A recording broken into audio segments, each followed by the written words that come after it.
ಮೊದಲಿಗೆ ಒಂದು breaking news ಬರ್ತಾ ಇದೆ. ರಾಜ್ಯಸಭೆಯಲ್ಲಿ ಹಣದ ಕಂತೆ ಸಿಕ್ಕ ವಿಚಾರಕ್ಕೆ ಕೋಲಾಹಲ ಉಂಟಾಗಿದೆ. ಕಾಂಗ್ರೆಸ್ನ ಅಭಿಷೇಕ್ ಮನು ಸಿಂಘ್ವಿ ಸೀಟ್ ಅಲ್ಲಿ ಹಣ ಪತ್ತೆ ಆಗಿದೆ.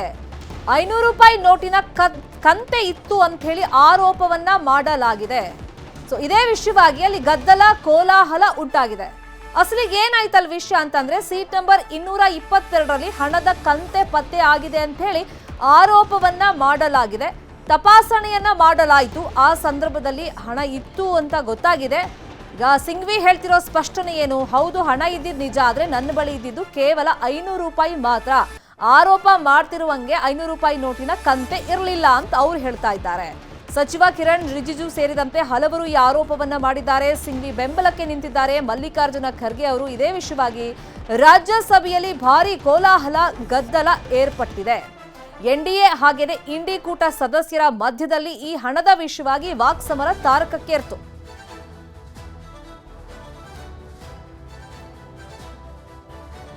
₹500 ನೋಟಿನ ಕಂತೆ ವಿಷಯವಾಗಿ ರಾಜ್ಯಸಭೆಯಲ್ಲಿ ಗದ್ದಲ ಕೋಲಾಹಲ ಉಂಟಾಯಿತು. ದುಡ್ಡಿದ್ದು ಹೌದು, ಆದ್ರೆ 500 ರೂಪಾಯಿ ನೋಟ್ ಒಂದೇ ಇತ್ತು. ಇವ್ರು ಹೇಳ್ದಂಗೆ 500 ರೂಪಾಯಿ ನೋಟಿನ ಕಂತೆ ಇರಲಿಲ್ಲ ಅಂತ ಹೇಳಿ ಅಭಿಷೇಕ್ ಮನು ಸಿಂಘ್ವಿ ಸ್ಪಷ್ಟನೆಯನ್ನ ಕೊಟ್ಟಿದ್ದಾರೆ. ಆದ್ರೆ ಅಲ್ಲಿದ್ದಂತ ಕೆಲವರು ಇಲ್ಲ, ನಾವು ನೋಡಿದ್ದೀವಿ, ಅಲ್ಲಿ ಕಂತೆ ಹಣ ಇತ್ತು ಅಂತ ಆರೋಪ ಮಾಡಿದ್ದಾರೆ. Yourself told that it will be investigated, and after investigation only you can come to the conclusion. Yes. We never objected that you should not investigate. Have we objected? Why Mr. Nadda should say that I am trying to suppress that matter? We never. You suppress so many things and you people do that. We don't do that. It is your quality. It is your quality. And you are getting information. They need not bother. We are safe in your hand. As long as you are fair, we are safe in your hand. Sir, yourself told. ಈಗ ರಾಜ್ಯಸಭೆಯಲ್ಲಿ ಹಣದ ವಿಷಯವಾಗಿ ಗದ್ದಲ ಕೋಲಾಹಲ ಉಂಟಾಯಿತು. ಈ ಗದ್ದಲಕ್ಕೆ ಕಾರಣವಾಗಿದ್ದು ರಾಜ್ಯಸಭೆಯ ಸೀಟ್ ನಂಬರ್ 222ರಲ್ಲಿ ಹಣ ಸಿಗುತ್ತೆ. ಅದು 500 ರೂಪಾಯಿ ನೋಟಿನ ಕಂತೆ ಅಂತ ಅಂದ್ರೆ ಆಡಳಿತ ಪಕ್ಷದವರು ಆರೋಪ ಮಾಡಿದ್ರೆ, ಇನ್ನೊಂದು ಕಡೆ ಸಿಂಘ್ವಿ ಅವರು ಸ್ಪಷ್ಟನೆ ಕೊಟ್ಟಿದ್ದು ನೋಟಿತ್ತು, ಹೌದು, ಅದು ಒಂದು ನೋಟ್ ಮಾತ್ರ ಇದ್ದಿದ್ದು, ಇವರು ಸುಮ್ಮನೆ ನನ್ನದಲ್ಲದ ಹಣಕ್ಕೆ ನನ್ನ ಮೇಲೆ ಆರೋಪ ಮಾಡ್ತಿದ್ದಾರೆ ಅಂತ ಅವರು ಸ್ಪಷ್ಟನೆಯನ್ನ ಕೊಟ್ಟಿದ್ದಾರೆ.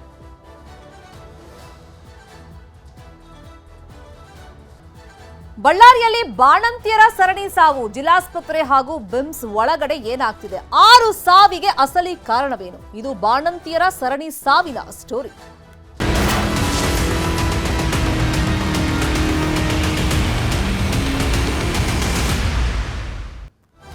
ಬಳ್ಳಾರಿಯಲ್ಲಿ ಮುಂದುವರೆದಿದೆ ಬಾಣಂತಿಯರ ಸಾವು. ಬಿಮ್ಸ್ನಲ್ಲಿ ಚಿಕಿತ್ಸೆ ಪಡಿತಾ ಇದ್ದ ಮತ್ತೋರ್ವ ಬಾಣಂತಿ ಸುಮಯ್ಯ ಅನ್ನೋರು ಸಾವನ್ನಪ್ಪಿದ್ದಾರೆ. ಹೆರಿಗೆ ಆದ್ಮೇಲೆ ಸೇಮ್ ಪ್ರಾಬ್ಲಮ್ ಇವ್ರಿಗೂ ಆಯ್ತು. ಅಂಗಾಂಗ ವೈಫಲ್ಯದಿಂದ ಇವರು ಬಳಲ್ತಾ ಇದ್ರು. ಮೊದಲಿಗೆ ಚಿಕಿತ್ಸೆ ಕೊಡುವಂತ ಪ್ರಯತ್ನ ಆಯಿತು. ಸ್ವಲ್ಪ ಮಟ್ಟಿಗೆ ಚೇತರಿಕೆಯನ್ನು ಕೂಡ ಸುಮಯ್ಯ ಪಡ್ಕೊಂಡಿದ್ರು. ತದನಂತರ ಮತ್ತೆ ಅವರ ಆರೋಗ್ಯದಲ್ಲಿ ಏರುಪೇರಾಗಿದೆ. ಅದಾದ್ಮೇಲೆ ಅವರು ಸಾವನ್ನಪ್ಪಿದ್ದಾರೆ. ಗಂಭೀರ ಪರಿಸ್ಥಿತಿ ಹೋಗಿ ಜಿಲ್ಲಾಸ್ಪತ್ರೆ ಹಾಗೇನೆ ಬಿಮ್ ಸೇರಿದಂತೆ ಈವರೆಗೆ 6 ಬಾಣಂತಿಯರು ಸಾವನ್ನಪ್ಪಿದ್ದಾರೆ. ಸರ್ಕಾರ ಕೂಡ ಈ ಪ್ರಕರಣವನ್ನ ಗಂಭೀರವಾಗಿ ಪರಿಗಣಿಸಿತ್ತು. ಸಿದ್ದರಾಮಯ್ಯ ಅವರ ನೇತೃತ್ವದಲ್ಲಿ ಒಂದು ಸಭೆ ಕೂಡ ಆಗುತ್ತೆ. ಸಭೆ ಆದ್ಮೇಲೆ ಒಂದಿಷ್ಟು ಸೂಚನೆಗಳನ್ನ ಕೊಟ್ಟ ಮೇಲೂ ಕೂಡ ಅಲ್ಲಿ ಮತ್ತೊಂದು ಸಾವಾಗಿರೋದು ಈಗ ಚರ್ಚೆಗೆ ಗ್ರಾಸವಾಗಿದೆ. ಇನ್ನು ಬಿಮ್ಸ್ನಲ್ಲಿ ಬಾಣಂತಿಯರಷ್ಟೇ ಅಲ್ಲ, ನವಜಾತ ಶಿಶು ಕೂಡ ಸಾವನ್ನಪ್ಪಿದೆ. ಹುಟ್ಟಿದ ಕೆಲವೇ ಗಂಟೆಗಳಲ್ಲಿ ಹಸುಗೂಸು ಸಾವನ್ನಪ್ಪಿದೆ. ವೈದ್ಯರ ನಿರ್ಲಕ್ಷ್ಯದಿಂದಾಗಿ ಮಗು ಸಾವನ್ನಪ್ಪಿದೆ ಅಂತ ಹೇಳಿ ಆರೋಪಗಳನ್ನ ಮಾಡಲಾಗ್ತಿದೆ. ಸಿರುಗುಪ್ಪ ತಾಲೂಕಿನ ಸಿರಿಗೇರಿ ಗ್ರಾಮದ ಬಾಣಂತಿ ಗಂಗೋತ್ರಿ ಗಂಡು ಮಗುವಿಗೆ ಜನ್ಮ ಕೊಟ್ಟಿದ್ರು. ಸಿಸೇರಿಯನ್ ಬಳಿಕ ಮಗು ಸಾವಾಗಿದೆ ಅಂತ ಪೋಷಕರು ಆರೋಪ ಮಾಡಿದ್ದಾರೆ. ಇನ್ನು ಬಾಣಂತಿಯರ ಸರಣಿ ಸಾವಿನ ಬಗ್ಗೆ ನ್ಯೂಸ್ 18 ನಲ್ಲಿ ನಿರಂತರವಾಗಿ ವರದಿಯನ್ನ ಪ್ರಸಾರ ಮಾಡಲಾಗಿತ್ತು. ತದನಂತರ ಸೂಕ್ತ ಕ್ರಮ ಕೈಗೊಳ್ಳೋದಕ್ಕೆ ಸಿಎಂ ಸಿದ್ದರಾಮಯ್ಯ ಕೂಡ ಸೂಚನೆಯನ್ನ ಕೊಟ್ಟಿದ್ರು. ಆದ್ರೆ ಈ ಸೂಚನೆ ಬಳಿಕವೂ ಕ್ರಮ ಕೈಗೊಳ್ತಾ ಇಲ್ಲ ಆರೋಗ್ಯ ಇಲಾಖೆ. ಅಕೂಶ್ ಎಲ್ಲೈತೆ ತೋರ್ಸು ಸರ್, ಎಲ್ಲೈತೆ ಒಬ್ರನ್ನ ಕಳ್ಸ ಅವರಿಂದ ಅಂತ ನೀವ್ ಅಂದ್ರೆ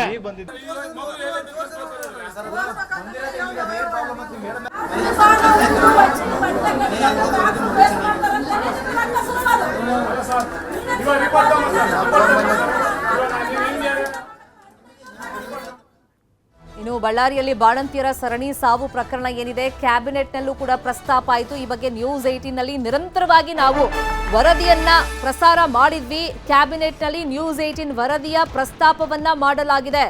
ಬಾಣಂತಿಯರ ಸರಣಿ ಸಾವಿನ ಬಗ್ಗೆ ಗಂಭೀರವಾಗಿ ಚರ್ಚೆಯನ್ನ ಮಾಡಲಾಗ್ತಿದೆ. ಮೊನ್ನೆ ತಾನೇ ಸಿದ್ದರಾಮಯ್ಯ ಅವರು ಈ ಬಗ್ಗೆ ಆರೋಗ್ಯ ಇಲಾಖೆ ಅಧಿಕಾರಿಗಳ ಜೊತೆ ಸಭೆಯನ್ನ ಮಾಡಿ ಏನ್ ಕ್ರಮ ಕೈಗೊಳ್ಳಬೇಕು ಅಂತೆಲ್ಲ ಸೂಚನೆಯನ್ನ ಕೊಟ್ಟ ಮೇಲೂ ಮತ್ತೆ ಇದು ರಿಪೀಟ್ ಆಗಿರೋದ್ರಿಂದ ಸರ್ಕಾರ ಎಚ್ಚೆತ್ತುಕೊಂಡಿದೆ. ಶರಣ್ ಪ್ರಕಾಶ್ ಹಾಗೇನೆ ದಿನೇಶ್ ಗುಂಡೂರಾವ್ ಇದ್ರಲ್ಲ, ಏನಪ್ಪಾ ಅದು ಅಂತ ಹೇಳಿ ಸಿಎಂ ಪ್ರಶ್ನೆ ಮಾಡಿದ್ದಾರೆ ಇಬ್ಬರಿಗೂ ಕೂಡ. ಬಳ್ಳಾರಿಯಲ್ಲಿ ಬಾಣಂತಿಯರ ಸರಣಿ ಸಾವು ಯಾಕೆ ಆಗ್ತಿದೆ ಅಂತ ಪ್ರಶ್ನೆಯನ್ನ ಕೇಳಿದ್ದಾರೆ. ಈ ರೀತಿ ಆಗೋದು ಸರಿಯಲ್ಲ ಅಂತ ಹೇಳಿ ಸಿಎಂ ಕ್ಲಾಸ್ ತಗೊಂಡಿದ್ದಾರೆ. ಹಿಂಗೆ ಆಗ್ತಾ ಹೋದ್ರೆ ಸರ್ಕಾರಕ್ಕೆ ಕೆಟ್ಟ ಹೆಸರು ಬರುತ್ತೆ. ಮೊದಲು ಅದ್ರ ಬಗ್ಗೆ ಚೆಕ್ ಮಾಡಿ ಕ್ರಮವನ್ನ ಕೈಗೊಳ್ಳಿ. ಯಾರು ತಪ್ಪು ಮಾಡಿದ್ದಾರೆ ಅವ್ರ ವಿರುದ್ಧ ಕ್ರಮ ಆಗಬೇಕು ಅಂತ ಹೇಳಿ ಸಿದ್ದರಾಮಯ್ಯ ಅವರು ಸೂಚನೆಯನ್ನ ಕೊಟ್ಟಿದ್ದಾರೆ. ಮೊನ್ನೆನೂ ಇದೇ ಸೂಚನೆಯನ್ನ ನೀಡಲಾಗಿತ್ತು. ಮೇಲ್ನೋಟಕ್ಕೆ ಗೊತ್ತಾದಂತ ವಿಷಯ ಏನು ಅಂತಂದ್ರೆ ಎಕ್ಸ್ಪೈರ್ ಆಗಿರುವಂತ ಕೆಲವೊಂದು ಔಷಧಿಗಳನ್ನ ಅಲ್ಲಿ ಕೊಟ್ಟಿದ್ರು, IV ಫ್ಲೂ ಅನ್ನ ಕೊಟ್ಟಿದ್ರು. ಅದೇ ಇದಕ್ಕೆ ಕಾರಣ ಆಯಿತು. ಅದು ಕೊಡ್ತಾ ಇದ್ದಂಗೆ ಬಹು ಅಂಗಾಂಗ ವೈಫಲ್ಯದಿಂದ ಬಾಣಂತಿಯರು ಬಳಲ್ತಾ ಇದ್ರು, ಚಿಕಿತ್ಸೆ ಫಲಕಾರಿ ಆಗ್ತಾ ಇರಲಿಲ್ಲ, ಸಾವನ್ನಪ್ತಾ ಇದ್ರು. ಇದೇ ಕಾರಣ ಅಂತ ಗೊತ್ತಾಗಿತ್ತು. ಈ ನಿಟ್ಟಿನಲ್ಲಿ ಕ್ರಮ ಆಗಬೇಕು ಅಂತ ಸಿದ್ದರಾಮಯ್ಯ ಅವರು ಸೂಚನೆ ಕೊಟ್ಟ ಮೇಲೂ ಮತ್ತೊಂದು ಸಾವಾಗಿದೆ. ಬಳ್ಳಾರಿಯಲ್ಲಿ ಬಾಣಂತಿಯರ ಸರಣಿ ಸಾವು ಪ್ರಕರಣ ಏನಿದೆ, ಸಿಎಂ ಸಿದ್ದರಾಮಯ್ಯ ಅವರು ಇದಕ್ಕೆ ಪ್ರತಿಕ್ರಿಯೆ ಕೊಟ್ಟಿದ್ದಾರೆ. ಯಾವ ಕಾರಣಕ್ಕೆ ಸಾವಾಗಿದೆ ಅಂತ ನಾವು ನೋಡ್ತೀವಿ, ಪರಿಶೀಲನೆಯನ್ನ ಮಾಡ್ತೀವಿ, ಸೂಕ್ತ ಕ್ರಮವನ್ನ ಕೈಗೊಳ್ತೀವಿ ಅಂತ ಹೇಳ್ತಾ ಇದ್ದಾರೆ. ಬಾಣಂತಿಯರು ಅನೇಕ ಕಡೆಗಳಲ್ಲಿ ಸಾಯ್ತಾರೆ. ನಾನು ಈಗಾಗಲೇ ಮೀಟಿಂಗ್ ಅನ್ನ ಮಾಡಿದ್ದೀನಿ, ನೋಟಿಸ್ ಅನ್ನು ಕೊಟ್ಟಿದ್ದೀವಿ, ವಿಚಾರಣೆಯನ್ನ ಮಾಡ್ತೀವಿ ಅನ್ನೋ ಮಾತನ್ನ ಸಿದ್ದರಾಮಯ್ಯ ಅವರು ಹೇಳಿದ್ದಾರೆ. ಸಹಜವಾಗಿ ಆತಂಕ ಆಗುತ್ತೆ. ಬಾಣಂತಿಯರು ಹೌದು, ಕೆಲವೊಂದ್ಸತಿ ಡೆಲಿವರಿ ಆದ್ಮೇಲೆ ಕಾಂಪ್ಲಿಕೇಶನ್ ಆಗುತ್ತೆ, ಟ್ರೀಟ್ಮೆಂಟ್ ಕೊಟ್ಟರು ಕೂಡ ಅದು ಫಲಕಾರಿ ಆಗೋದಿಲ್ಲ. ಆದ್ರೆ ಒಂದೇ ಜಾಗದಲ್ಲಿ ಬ್ಯಾಕ್ ಟು ಬ್ಯಾಕ್ ಈ ತರ ಸಾವಾದಾಗ ಅಲ್ಲಿ ಏನೋ ಸಮಸ್ಯೆ ಇದೆ ಅಂತಾನೆ ಅರ್ಥ ಅಲ್ವಾ? ಸೊ ಈ ನಿಟ್ಟಿನಲ್ಲಿ ಸರ್ಕಾರ ಮತ್ತೆ ಆರೋಗ್ಯ ಇಲಾಖೆ ಕ್ರಮ ಕೈಗೊಳ್ಳಬೇಕು ಅನ್ನೋದು ಜನರ ಆಗ್ರಹ. ನೋಡೋಣ, ಅದು ಯಾಕೆ ಸತ್ತಿದ್ರದು ಅಂತಕ್ಕಂಥದ್ದು ನೋಡ್ಬೇಕಲ್ಲ. ಈಗ ಬಾಣಂತಿಯವರು ಅನೇಕ ಕಡೆಗಳಲ್ಲಿ ಸಾಯ್ತಾರೆ. ಗೊತ್ತಯ್ಯ, ನನಗೆ ಮೀಟಿಂಗ್ ಮಾಡಿದ್ದೀನಿ, ಡ್ರಗ್ಸ್ ಕಂಟ್ರೋಲರ್ನ ಸಸ್ಪೆಂಡು ಮಾಡಿದ್ದೀವಿ, ಇನ್ನೊಬ್ರಿಗೆ ನೋಟಿಸು ಕೊಟ್ಟಿದ್ದೀವಿ, ಎಲ್ಲ ಮಾಡಿದ್ದೀವಿ. ಇದನ್ನು ಕೂಡ ವಿಚಾರ ಮಾಡ್ತೀನಿ ನಾನು. ಅದು ನಮ್ಮ ಔಷಧಿಯಿಂದ ಮಾಡಿದ್ಯಾ ಅಥವಾ ಡಾಕ್ಟ್ರಿಂದ ಆಪರೇಷನ್ ಮಾಡೋದ್ರಿಂದ ಸತ್ತಿದ್ದಾರ, ಇನ್ಯಾವುದೇ ಕಾರಣದಿಂದ ಸತ್ತಿದ್ದಾರ ಅಂತ ನೋಡ್ತೀನಿ ನಾನು, ಇನ್ನೂ ನೋಡಿಲ್ಲ. ಬಳ್ಳಾರಿಯಲ್ಲಿ ಮತ್ತೆ ಬಾಣಂತಿಯ ಸಾವಿನ ಬಗ್ಗೆ ಆರೋಗ್ಯ ಸಚಿವ ದಿನೇಶ್ ಗುಂಡೂರಾವ್ ಪ್ರತಿಕ್ರಿಯೆ ಕೊಟ್ಟಿದ್ದಾರೆ. ನಾವು ಟೆಸ್ಟ್ ಮಾಡಿರೋದನ್ನ ಕೇಂದ್ರ ಲ್ಯಾಬ್ ಸರಿ ಇದೆ ಅಂತ ಹೇಳ್ತಾ ಇದೆ. ಕೋರ್ಟಿಗೆ ಹೋದ್ರೆ ಕೇಂದ್ರದ ಲ್ಯಾಬ್ ಹೇಳಿದ್ದನ್ನ ಒಪ್ಪುತ್ತೆ. ಹಾಗಾಗಿ ಇದರಲ್ಲಿ ತಾಂತ್ರಿಕ ಗೊಂದಲ ಇದೆ ಅಂತ ಹೇಳಿದ್ದಾರೆ. ಲೋಕಾಯುಕ್ತರಿಗೆ ಬಿಜೆಪಿ ದೂರು ವಿಚಾರಕ್ಕೆ ಪ್ರತಿಕ್ರಿಯೆ ಕೊಟ್ಟಂತ ಅವರು ದೂರು ಕೊಡ್ಲಿ, ತನಿಖೆ ಆಗಲಿ, ಇದರಲ್ಲಿ ತಪ್ಪಾಗಿದ್ರೆ ರಾಜೀನಾಮೆ ಕೊಡೋಕ್ಕೂ ಸಿದ್ಧ ಅಂತ ಹೇಳಿದ್ದಾರೆ. ಯಾವ ಒಂದು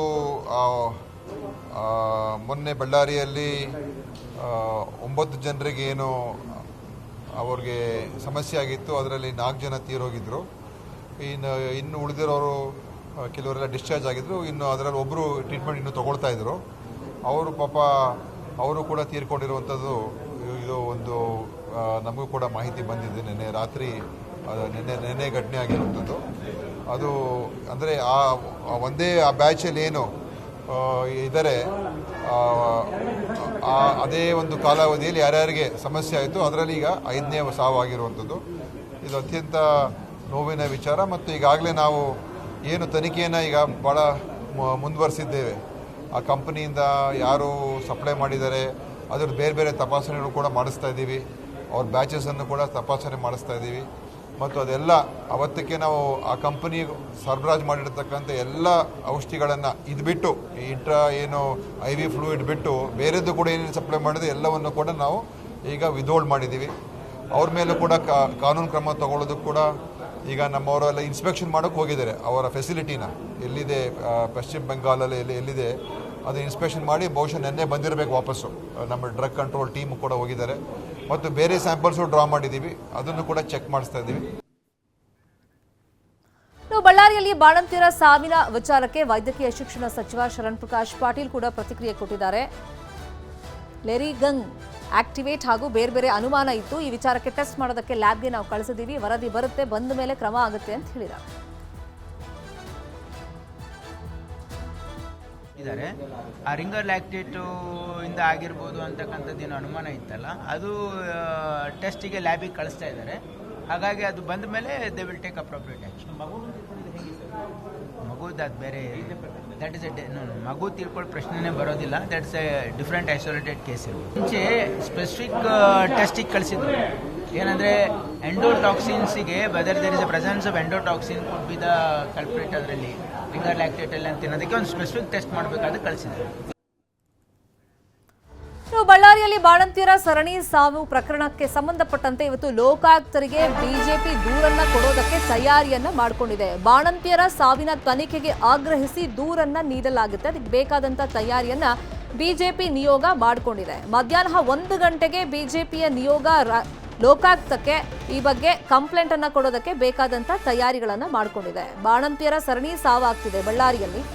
ಸೊ ಇದಕ್ಕೆ ಕಾರಣ ಏನು, ತಪ್ಪಿತಸ್ಥರು ಯಾರು, ಅವ್ರ ವಿರುದ್ಧ ಕ್ರಮ ಆಗಬೇಕು ಅನ್ನೋ ನಿಟ್ಟಿನಲ್ಲಿ ಬಿಜೆಪಿ ನಿಯೋಗ ಮಧ್ಯಾಹ್ನ 1 ಗಂಟೆಗೆ ಲೋಕಾಯುಕ್ತಕ್ಕೆ ದೂರನ್ನ ಕೊಡೋದಕ್ಕೆ ತಯಾರಿ ಮಾಡಿಕೊಂಡಿದೆ. ಎಲ್ಲ ಬೆಳವಣಿಗೆಗೆ ಸಂಬಂಧಪಟ್ಟಂತೆ ಇನ್ನಷ್ಟು ಡೀಟೇಲ್ ಆಗಿ ಇನ್ಫಾರ್ಮೇಶನ್ ಕೊಡ್ತಾ ಹೋಗೋದಕ್ಕೆ ನೇರ ಸಂಪರ್ಕದಲ್ಲಿ ಕನೆಕ್ಟ್ ಆಗಿದ್ದಾರೆ ನಮ್ಮ political bureau head Chidanand Patel. News room ಇಂದ ಕನೆಕ್ಟ್ ಆಗಿದ್ದಾರೆ. ಚಿದಾನಂದ್ ಪಟೇಲ್, ಬಳ್ಳಾರಿಯಲ್ಲಿ ಬಾಣಂತಿಯರ ಸರಣಿ ಸಾವಿಗೆ ಸಂಬಂಧಪಟ್ಟಂತೆ ನ್ಯೂಸ್ 18ನಲ್ಲಿ ನಿರಂತರವಾಗಿ ವರದಿಯನ್ನ ಪ್ರಸಾರ ಮಾಡಿದ್ವಿ. ಅದಾದ್ಮೇಲೆ ಆರೋಗ್ಯ ಇಲಾಖೆ ಎಚ್ಚೆತ್ತುಕೊಳ್ತು. ಸಿದ್ದರಾಮಯ್ಯ ಅವರ ನೇತೃತ್ವದಲ್ಲೂ ಒಂದು ಮೀಟಿಂಗ್ ಆಗುತ್ತೆ, ಕ್ರಮ ಆಗುತ್ತೆ. ಬಟ್ ಇಷ್ಟಾದ್ರೂ ಮತ್ತೊಂದು ಸಾವಾಗಿದೆ. ಈಗ ಕ್ಯಾಬಿನೆಟ್ ಮೀಟಿಂಗ್ ನಲ್ಲೂ ನ್ಯೂಸ್ 18 ವರದಿ ಪ್ರತಿಧ್ವನಿಸಿದೆ. ವಾಟ್ ನೆಕ್ಸ್ಟ್ ಈಗ? ಶೆಟ್ಟಿ, ಬಿಮ್ಸ್ನಲ್ಲಿ ಆಗಿರ್ತಕ್ಕಂಥ ಬಾಣಂತಿಯರ ಸಾವಿನ ವಿಚಾರವನ್ನು ಮೊದಲು ವರದಿ ಮಾಡಿ ಮತ್ತು ಸರ್ಕಾರದ ಮತ್ತು ಆರೋಗ್ಯ ಇಲಾಖೆಯ ಕಿವಿ ಹಿಂಡಿದ್ದು ಮತ್ತು ಇಡೀ ಈ ಸಾವಿಗೆ ಕಾರಣ ಅಂತೇಳಿ ಪರಿಚಯಿಸಿದ್ದು ನ್ಯೂಸ್ 18 ಕನ್ನಡ. ನಂತರ ಬೇರೆಯವರು ಅದರ ಬೇರೆ ಆಯಾಮಗಳಲ್ಲಿ ಸುದ್ದಿಯನ್ನು ಮಾಡಿದರು. ಇದೀಗ ಬಿಮ್ಸ್ನಲ್ಲಿ ಬಾಣಂತಿಯರ ಸಾವಿನ ಸರಣಿ ಮುಂದುವರೆದಿರ್ತಕ್ಕಂಥದ್ದು. ಇದು 6ನೇ ಸಾವು ಅಂತಲೇ ಹೇಳಲಾಗ್ತಿರ್ತಕ್ಕಂಥದ್ದು. ಸರ್ಕಾರ ಮತ್ತು ಆರೋಗ್ಯ ಇಲಾಖೆಯ ನಿರ್ಲಕ್ಷ್ಯ ಇದೀಗ ಮತ್ತೆ ಬೀದಿಗೆ ಬಂದಿರತಕ್ಕಂಥದ್ದು ಒಂದು ಭಾಗ. ಮತ್ತೊಂದು ಕಡೆ ಅಲ್ಲಿ ಕೊಡ್ತಕ್ಕಂಥ ಗ್ಲೂಕೋಸ್ನು ಎಲ್ಲೊಂದು ಕಡೆ ಅದು ರಾಜ್ಯ ಸರ್ಕಾರದ ಪ್ರಕಾರ, ರಾಜ್ಯ ಸರ್ಕಾರ ತನ್ನ ಲ್ಯಾಬ್ಗೆ ಕಳಿಸೋ ಪ್ರಕಾರ ಗ್ಲೂಕೋಸ್ನ ಸಮಸ್ಯೆಯಿಂದ ಆಗಿರ್ತಕ್ಕಂಥದ್ದು ಅಂತ ಹೇಳಿರುವಂಥದ್ದು. ಮತ್ತು ಕೇಂದ್ರ ಸರ್ಕಾರದ ವರದಿಯಲ್ಲಿ ಗ್ಲೂಕೋಸ್ ಸರಿ ಇದೆ ಅನ್ನೋ ಒಂದು ವರದಿ ಇರ್ತಕ್ಕಂಥದ್ದು. ಹಾಗಾಗಿ ಈ ವಿಚಾರದಲ್ಲೂ ಕೂಡ ಒಂದಷ್ಟು ಗೊಂದಲ ಉಂಟಾಗಿರ್ತಕ್ಕಂಥದ್ದು. ಈ ಎಲ್ಲದರ ನಡುವೆ ಕೂಡ ಬಾಣಂತಿಯರ ಸಾವಿನ ವಿಚಾರ ಸಂಬಂಧಪಟ್ಟಾಗೆ ನವೆಂಬರ್ 26ನೇ ತಾರೀಕಿನಂದು ಮುಖ್ಯಮಂತ್ರಿ ಸಿದ್ದರಾಮಯ್ಯನವರು ಆರೋಗ್ಯ ಸಚಿವರು ಸೇರಿದಂತೆ ಅನೇಕರ ಜೊತೆ, ಆರೋಗ್ಯ ಇಲಾಖೆಯ ಹಿರಿಯ ಅಧಿಕಾರಿಗಳ ಜೊತೆ ನಿರಂತರವಾಗಿ ಸಭೆಯನ್ನು ನಡೆಸಿದರು. ಸಭೆಯ ನಂತರ ಈ ಸಾವಿಗೆ ಕಾರಣ ಏನಂತೇಳಿ ಆರೋಗ್ಯ ಇಲಾಖೆ ವತಿಯ ತನಿಖೆ ಮತ್ತು ಇದಕ್ಕೆ ಮುನ್ನೆಚ್ಚರಿಕೆ ಕ್ರಮಕ್ಕೂ ಕೂಡ ಸೂಚನೆ ಕೊಟ್ಟರು. ಆದರೂ ಕೂಡ ಎಲ್ಲೊಂದು ಕಡೆ ಆರೋಗ್ಯ ಇಲಾಖೆಯ ಅಧಿಕಾರಿಗಳ ನಿರ್ಲಕ್ಷ್ಯದಿಂದ ಮತ್ತೆ ಇವತ್ತು ಮತ್ತೊಬ್ಬರು ಬಾಣಂತಿ ತೀರ್ಕೊಂಡಿರ್ತಕ್ಕಂಥದ್ದು. ಹಾಗಾಗಿ ಇದು ಸರಣಿ ಸಾವಿಗೆ ಕಾರಣ ಆಗಿರ್ತಕ್ಕಂಥದ್ದು. ಹಾಗಾಗಿ ಇದು ಸರ್ಕಾರದ ಇಮೇಜ್ ಕೂಡ ಡ್ಯಾಮೇಜ್ ಆಗಿರ್ತಕ್ಕಂಥದ್ದು. ಮತ್ತೊಂದು ಕಡೆ ಆರೋಗ್ಯ ಸಚಿವರಾಗಿರ್ತಕ್ಕಂಥ ದಿನೇಶ್ ಗುಂಡೂರಾವ್ ಅವರ ನಿರ್ಲಕ್ಷ್ಯದ ಕಾರಣಕ್ಕಾಗಿ ಈಗಾಗಲೇ ವಿಪಕ್ಷ ರಾಜೀನಾಮೆಗೆ ಕೂಡ ಒತ್ತಾಯವನ್ನು ಮಾಡಿರ್ತಕ್ಕಂಥದ್ದು. ಹಾಗಾಗಿ ಬಾಣಂತಿಯರ ಸರಣಿ ಸಾವಿನ ಸಂಬಂಧಪಟ್ಟಾಗೆ ನ್ಯೂಸ್ 18 ಕನ್ನಡ ವರದಿ ಮಾಡುವ ಸಂಬಂಧಪಟ್ಟ ಹಾಗೆ ಇವತ್ತು ಕ್ಯಾಬಿನೆಟ್ನಲ್ಲಿ ಸುದೀರ್ಘವಾಗಿ ಚರ್ಚೆ ಆಗ್ತಿರ್ತಕ್ಕಂಥದ್ದು. ಸಾವಿಗೆ ಕಾರಣಗಳೇನು, ಅಲ್ಲಿಯ ಔಷಧಿ ಕಾರಣವ ಅಥವಾ ನಿರ್ಲಕ್ಷ್ಯ ಕಾರಣವ, ಹೈಜೆನಿಕ್ನ ಪ್ರಾಬ್ಲಮ್ ಇದೆಯಾ, ಎಲ್ಲದರ ಬಗ್ಗೆ ಕೂಡ ಇವತ್ತು ಕ್ಯಾಬಿನೆಟ್ನಲ್ಲಿ ಚರ್ಚೆ ಆಗ್ತಿರ್ತಕ್ಕಂಥದ್ದು. ಈ ಎಲ್ಲ ಬೆಳವಣಿಗೆ ನಡುವೆ ಕೂಡ ಸರಣಿ ಸಾವಿನ ಹಿನ್ನೆಲೆಯಲ್ಲಿ ಭಾರತೀಯ ಜನತಾ ಪಕ್ಷ ಇವತ್ತು ಲೋಕಾಯುಕ್ತರಿಗೆ ನಿಯೋಗ ಕೊಂಡೊಯ್ದು ದೂರನ್ನು ಕೊಡ್ತಿರ್ತಕ್ಕಂಥದ್ದು. ಉನ್ನತ ಮಟ್ಟದ ತನಿಖೆ ಕೂಡ ಆಗ್ರಹಿಸ್ತಿರ್ತಕ್ಕಂಥದ್ದು. ಒಟ್ಟಾರೆ ಬಾಣಂತಿಯರ ಸಾವಿಗೆ ಯಾರು ಹೊಣೆ ಅನ್ನೋದು ಈಗ ಪ್ರಶ್ನೆ ಆಗಿರ್ತಕ್ಕಂಥದ್ದು. ಒಂದು ಕಡೆ ಆರೋಗ್ಯ ಸಚಿವರಾಗಿರ್ತಕ್ಕಂಥ ದಿನೇಶ್ ಗುಂಡೂರಾವ್ ಅವರು ರಾಜೀನಾಮೆ ಕೊಡಬೇಕಂತೇಳಿ ಈಗಾಗಲೇ ಬಿಜೆಪಿ ಒತ್ತಾಯ ಮಾಡ್ತಿರ್ತಕ್ಕಂಥದ್ದು. ಇದರ ಬೆನ್ನಲ್ಲೇ ಸಾವಿನ ಸರಣಿ ನಿರಂತರ ಆಗ್ತಿರ್ತಕ್ಕಂಥದ್ದು. ಹಾಗಾಗಿ ಎಲ್ಲೊಂದು ಕಡೆ ಆರೋಗ್ಯ ಇಲಾಖೆಯ ನಿರ್ಲಕ್ಷ್ಯ ಮತ್ತು ಬಿಮ್ಸ್ನಲ್ಲಿರ್ತಕ್ಕಂಥ ಆರೋಗ್ಯಾಧಿಕಾರಿಗಳ ನಿರ್ಲಕ್ಷ್ಯ ಇದೀಗ ಬೀದಿಗೆ ಬಂದಿರತಕ್ಕಂಥದ್ದು. Sharmita Shetty. Fine, thank you Chidanand Patel ತಮ್ಮೆಲ್ಲ ಇನ್ಫಾರ್ಮೇಶನ್. ಇದು ಬಳ್ಳಾರಿ ಆಸ್ಪತ್ರೆ ಕತೆ ಆದ್ರೆ ಇನ್ನೊಂದು ಕಡೆ ಬೆಂಗಳೂರಿನ ವಿಕ್ಟೋರಿಯಾ ಆಸ್ಪತ್ರೆಯಲ್ಲಿ ಅಧ್ವಾನ ಹೆಂಗಿದೆ ನೋಡಿ. ಔಷಧಿ ಸಿಗ್ತಾ ಇಲ್ಲ, ಮೂಲ ಸೌಕರ್ಯಗಳು ಕೂಡ ಸರಿಯಾಗಿಲ್ಲ. ಈ ಬಗ್ಗೆ ಹಿಂದಿನಿಂದಲೂ ಕೂಡ ನ್ಯೂಸ್ 18ನಲ್ಲಿ ವರದಿಯನ್ನ ನಾವು ಪ್ರಸಾರ ಮಾಡಿಕೊಂಡೇ ಬಂದಿದ್ವಿ. ಸಚಿವ ಶರಣ್ ಪ್ರಕಾಶ್ ಪಾಟೀಲ್ ಅವರೇ ಈ ಸುದ್ದಿಯನ್ನ ನೀವು ಗಮನಿಸಲೇಬೇಕು, ತುರ್ತಾಗಿ ಕ್ರಮಗಳು ಆಗಬೇಕು. ಬಡ ರೋಗಿಗಳಿಗೆ ಆರೋಗ್ಯ ಸೇವೆಯನ್ನ ಕೊಡುವಂತ ನಿಟ್ಟಿನಲ್ಲಿ ಸರ್ಕಾರಿ ಆಸ್ಪತ್ರೆಗಳೇನೋ ಇದೆ, ಆದ್ರೆ ಅಲ್ಲಿ ಹೋದ್ರೆ ಬೇಸಿಕ್ ಫೆಸಿಲಿಟಿ ಸಿಗ್ತಾ ಇಲ್ಲ, ಮಾತ್ರೆಗಳು ಸಿಗ್ತಾ ಇಲ್ಲ, ಟಾನಿಕ್ಗಳು ಸಿಗ್ತಾ ಇಲ್ಲ. ಆಸ್ಪತ್ರೆ ಸುತ್ತಮುತ್ತ ಕಸ, ಒಳಗೆಲ್ಲ ಕಸದ ರಾಶಿ. ಇನ್ನು ಮುರಿದು ಹೋಗಿದೆ ಬೆಂಚ್ಗಳು, ಪಾದಾಚಾರಿ ಮಾರ್ಗ ಕೂಡ ಸರಿಯಾಗಿಲ್ಲ. ಬಡವರ ಬಗ್ಗೆ, ಆರೋಗ್ಯದ ಕಾಳಜಿ ಬಗ್ಗೆ ನೀವೇನೋ ಜಾಗೃತಿ ಮೂಡಿಸ್ತಾ ಇದ್ದೀರಾ, ಬೇರೆ ಯೋಜನೆಗಳನ್ನ ಜಾರಿಗೆ ತರ್ತಾ ಇದ್ದೀರಾ, ಸರಿ. ಆದ್ರೆ ಅದು ಎಷ್ಟರ ಮಟ್ಟಿಗೆ ಅನುಷ್ಠಾನದಲ್ಲಿ ಇದೆ ಅನ್ನೋದನ್ನು ಕೂಡ ಗಮನಿಸಬೇಕಲ್ವಾ? ಬಡವರ ಆರೋಗ್ಯದ ಬಗ್ಗೆ ಕಾಳಜಿ ಇಷ್ಟೇನಾ? ಹಾಗಾದ್ರೆ ಪ್ರತಿಷ್ಠಿತ ಆಸ್ಪತ್ರೆಯಲ್ಲೇ ಮೂಲ ಸೌಕರ್ಯ ಅನ್ನೋದು ರೋಗಿಗಳ ಪಾಲಿಗೆ ಮರೀಚಿಕೆ ಆಗಿಬಿಟ್ಟಿದೆ. ಸರ್ಕಾರದ ವಿರುದ್ಧ ಜನಸಾಮಾನ್ಯರು ಇದೀಗ ಆಕ್ರೋಶವನ್ನ ವ್ಯಕ್ತಪಡಿಸ್ತಾ ಇದ್ದಾರೆ.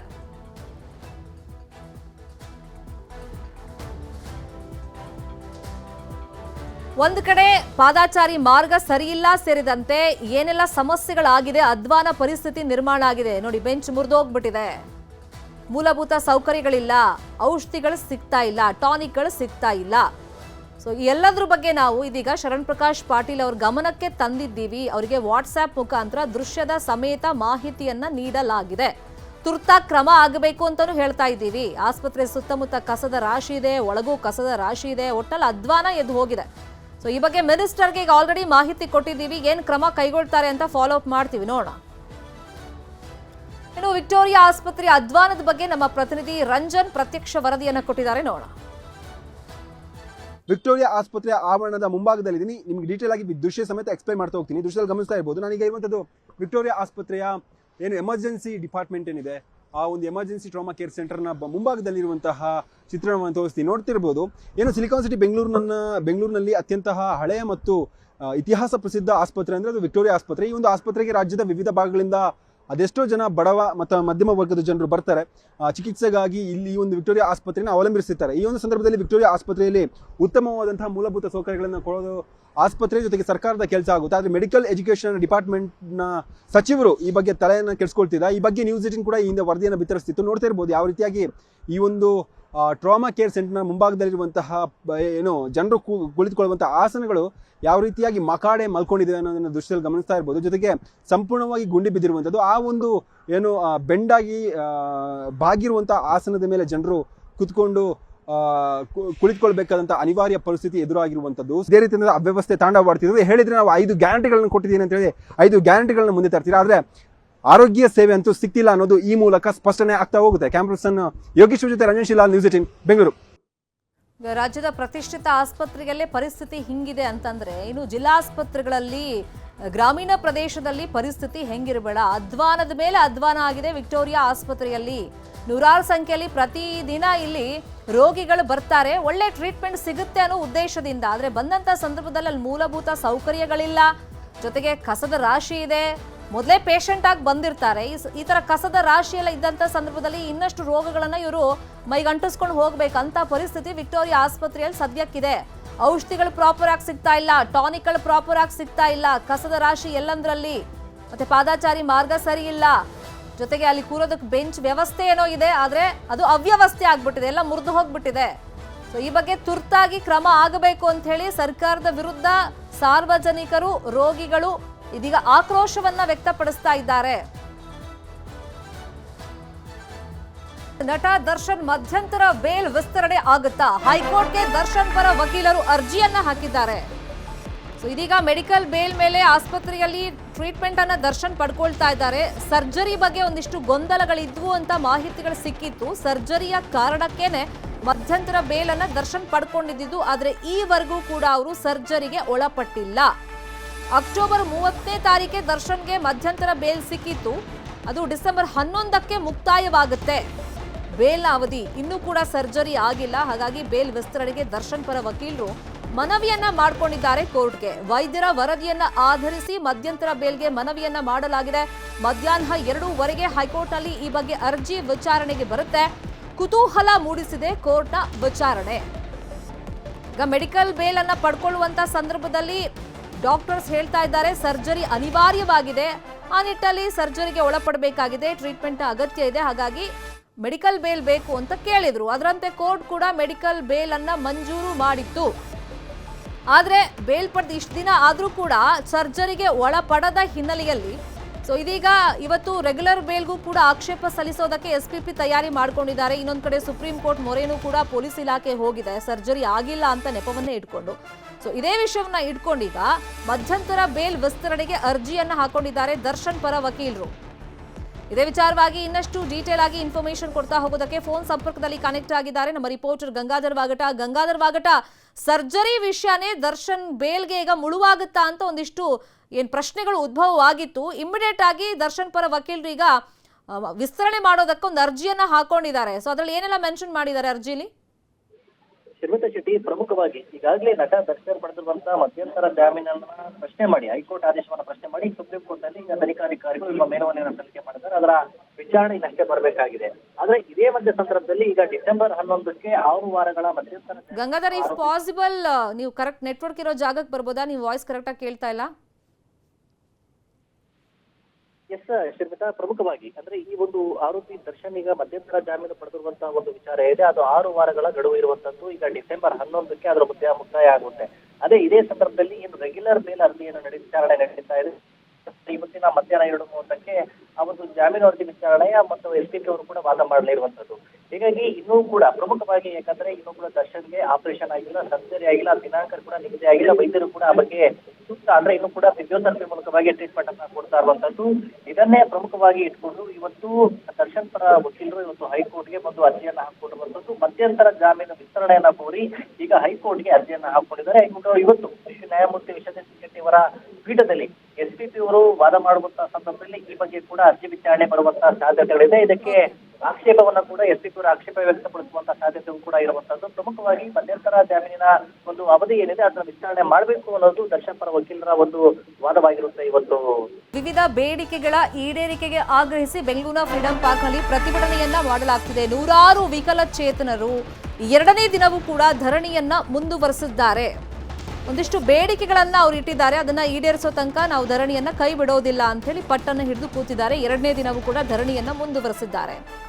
17 ವರ್ಷಗಳಿಂದ ಸೇವೆಯನ್ನ ಸಲ್ಲಿಸ್ತಾ ಇದ್ದಾರೆ ವಿಕಲಚೇತನರು. ಸೇವೆ ಖಾಯಂಗೊಳಿಸಬೇಕು ಅಂತ ಹೇಳಿ ಆಗ್ರಹವನ್ನ ಮಾಡಿದ್ದಾರೆ. ಸಚಿವೆ ಲಕ್ಷ್ಮಿ ಹೆಬ್ಬಾಳ್ಕರ್ ಹಾಗೂ ಸಿಎಂಗೆ ಈ ಬಗ್ಗೆ ಮನವಿಯನ್ನ ಮಾಡಿದ್ದಾರೆ. ನಿನ್ನೆ ರಾತ್ರಿ ಚಳಿಯಲ್ಲೂ ಕೂಡ ಪ್ರತಿಭಟನೆಯನ್ನ ಮಾಡಿದ್ದಾರೆ. ಈ ಸಂದರ್ಭದಲ್ಲಿ ಪಾವಗಡದ ಬಾಬು ಅನ್ನೋರು ಅಸ್ವಸ್ಥರಾಗಿದ್ದಾರೆ.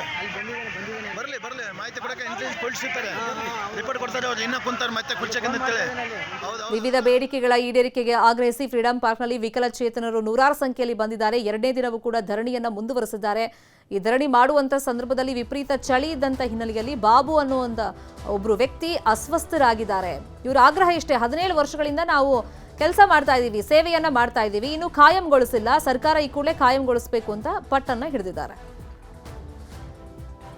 ಸತತ 3 ವರ್ಷಗಳ ಕಾಲ ವಿದ್ಯುತ್ ದರ ಏರಿಕೆಗೆ ಚಿಂತನೆಯನ್ನ ಮಾಡಲಾಗಿದೆಯಾ? 2025-26ರಲ್ಲಿ ಪ್ರತಿ ಯೂನಿಟ್ಗೆ 67 ಪೈಸೆ ಏರಿಕೆಯನ್ನ ಮಾಡಲಾಗುತ್ತಾ? ಇನ್ನಾದ್ರೂ ನೆಕ್ಸ್ಟ್ ನಾವು ನೋಡೋದಾದ್ರೆ 2026-27ಕ್ಕೆ 75 ಪೈಸೆ, 2027-28ಕ್ಕೆ 91 ಪೈಸೆ ಏರಿಕೆ ಮಾಡೋದಕ್ಕೆ ಒಂದು ಪ್ರಸ್ತಾವನೆ ಸಲ್ಲಿಕೆ ಆಗಿದೆ. ದರ ಏರಿಕೆ ಬಗ್ಗೆ ಕೆಇಆರ್ಸಿಗೆ ಪ್ರಸ್ತಾವನೆ ಸಲ್ಲಿಕೆ ಆಗಿದೆ. ಮಾರ್ಚ್ನಲ್ಲಿ ದರ ಏರಿಕೆ ಬಗ್ಗೆ ಆದೇಶ ಪ್ರಕಟವಾಗುವಂತ ಸಾಧ್ಯತೆಗಳಿದೆ. ಅಂದ್ರೆ ಮಾರ್ಚಲ್ಲಿ ಅದು ಆದೇಶ ಬಂದ್ರೆ ಏಪ್ರಿಲ್ 1ರಿಂದ ವಿದ್ಯುತ್ ಬಿಲ್ ದರ ಜಾರಿಗೆ ಬರುತ್ತೆ. ಸತತವಾಗಿ 3 ವರ್ಷಗಳ ಕಾಲ ವಿದ್ಯುತ್ ದರ ಏರಿಕೆಗೆ ಚಿಂತನೆಯನ್ನ ಮಾಡಲಾಗಿದೆ. ಪ್ರಸ್ತಾವನೆ ನೋಡ್ತಾ ಇದ್ರೆ ಇದಕ್ಕೆ ಜನಸಾಮಾನ್ಯರು ಕಿಡಿಕಾರೋದಂತೂ ಖಂಡಿತ. ರಾಜ್ಯದ ಜನರಿಗೆ ಕರೆಂಟ್ ಶಾಕ್ ಅನ್ನ ಕೊಡೋದಕ್ಕೆ ಇಲಾಖೆ ಎಲ್ಲ ಸಿದ್ಧತೆಗಳನ್ನ ಮಾಡಿಕೊಂಡಿದೆ.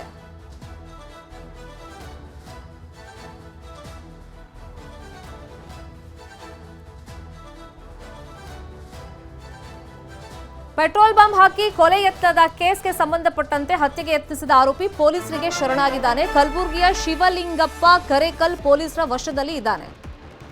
ಕಡಣಿ ಗ್ರಾಮದಲ್ಲಿ ಕಳೆದ ನವೆಂಬರ್ 28ನೇ ತಾರೀಕು ಈತರ ಕೊಲೆಗೆ ಪ್ರಯತ್ನವನ್ನ ಪಡಲಾಗಿತ್ತು. ಘಟನೆ ಏನಾಯ್ತು ಅಂದ್ರೆ ಪೆಟ್ರೋಲ್ ಬಾಂಬ್ ಅನ್ನು ಹಾಕಿ ಕೊಲೆಗೆ ಪ್ರಯತ್ನವನ್ನ ಪಡಲಾಗಿತ್ತು. ಕಲಬುರಗಿಯ ಶಿವಲಿಂಗಪ್ಪ ಈತ ಈ ಕೃತ್ಯವನ್ನ ಮಾಡೋಕ್ ಹೊರಟಿದ್ದ.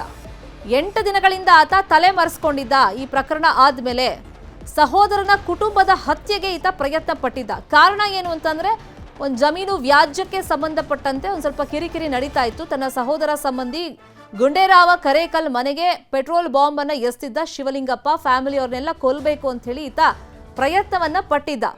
ಈ ಕೃತ್ಯವನ್ನ ಮಾಡಿದ ಮೇಲೆ ಆತ ತಲೆ ಮರೆಸ್ಕೊಂಡಿದ್ದ. ಫೈನಲಿ ಈತ ಈಗ ಪೊಲೀಸರ ವಶಕ್ಕೆ ಸಿಕ್ಬಿದ್ದಿದ್ದಾನೆ.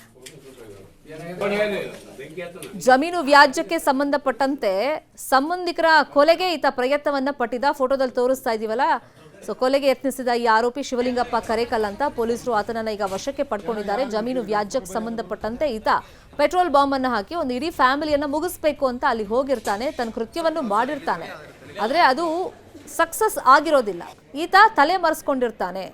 ಫೈನಲಿ ಈತನನ್ನ ವಶಕ್ಕೆ ಪಡೆಯುವಲ್ಲಿ ಪೊಲೀಸರು ಸಕ್ಸಸ್ ಆಗಿದ್ದಾರೆ.